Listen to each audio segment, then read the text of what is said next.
Hello, everyone. Welcome to another brief lecture for Philosophy 101. This is part two of the Reasons to Believe part of Philosophy of Religion.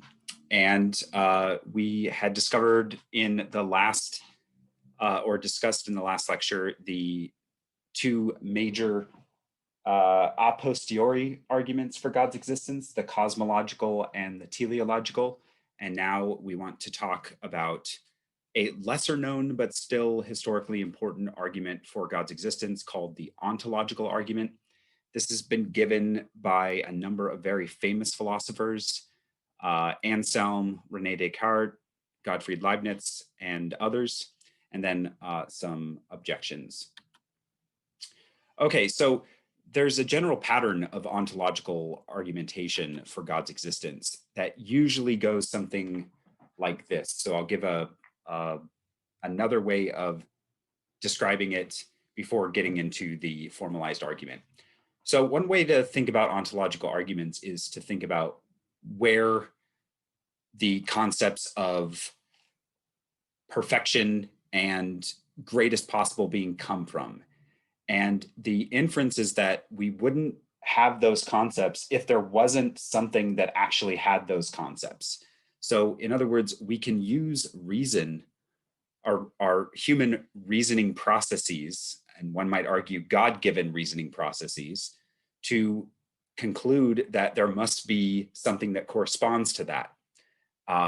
So maybe we're thinking of correspondence theory as well. So the argument goes something like this. God, by definition, is the greatest being possible. So what do we mean by that? Well, proponents say there can't be anything greater than God. Premise 2, suppose the greatest possible being exists only in the understanding, in the mind as a mental object. So suppose for a moment that God, or the idea of God, only exists in our minds and nowhere else. Premise 3, then a greater being than the greatest being possible can be conceived, one existing not just in the understanding, but also in reality. For a being is greater if it exists in reality than if it exists only in the understanding. So from this move, I know premise 3 might seem slightly complicated, but the move is very interesting, very ingenious here. So the proponents say this yields a contradiction, for a being greater than the greatest being possible is impossible. Therefore, God, the greatest being possible, must exist in reality, not just in the understanding. So the really interesting move, as I say, is in premise 3, because this is the move where